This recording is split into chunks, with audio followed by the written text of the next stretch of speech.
স্বজন হারানোর আহাজারিতে ভারী হয়ে উঠেছে হাসপাতালের পরিবেশ। আকস্মিক ও ভয়াবহ এই হত্যাকাণ্ডে হতবাক প্রতিবেশীরাও। স্বজনরা জানান, আব্বাস নামে এক সহকারীর সাথে মোটরসাইকেলে করে জুমার নামাজ পড়তে যাচ্ছিলেন শুটকি ব্যবসায়ী জাহাঙ্গীর।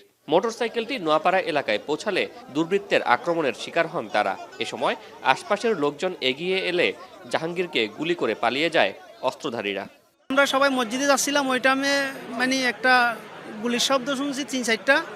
পরে আমাদের এক আত্মীয় ফোন করে বলতেছে আমার ভাইয়ের মোটরসাইকেল নাকি ওইখানে পড়ে আছে রাস্তায়। চাঁদা না পেয়ে এই হত্যা বলে অভিযোগ করছেন কেউ কেউ। জড়িতদের দ্রুত গ্রেপ্তারের দাবি তাদের। রাউজানটা অনেক আগে থেকে যে সকল আমলে একটা সন্ত্রাসী এলাকা, কিন্তু এরকম অবস্থা আমরা কোনো সময় দেখি না। এরকম দিন দুপুর একটা সহজ সরল মানুষকে, ব্যবসায়ীকে যে গুলি করে হত্যা করলো, আমার এটা সুষ্ঠু বিচার চাই। আমরা মতো একজন ভালো মানুষ যে শুনতে সে অবাক হয়ে যাচ্ছে। জুমার টাইমে এরকম কষার মতো একজন মানুষকে গুলি করে দেওয়া। সৎ লোক যদি দেশে টিকতে না পারে, তাহলে নিরাপত্তা না থাকে, তাহলে কে নিরাপত্তা দেবে? এখনো হত্যার কারণ জানা না গেলেও জড়িতদের ধরতে অভিযান চলছে বলে জানায় পুলিশ। সে নামাজ পড়তে যাইতেছিল, এই সময় তারে গুলি করেছে। কেউ বন্ধ পেয়েছে, আমি স্পটে আছি, আমি তো জিজ্ঞাসা করে জানা যাবে।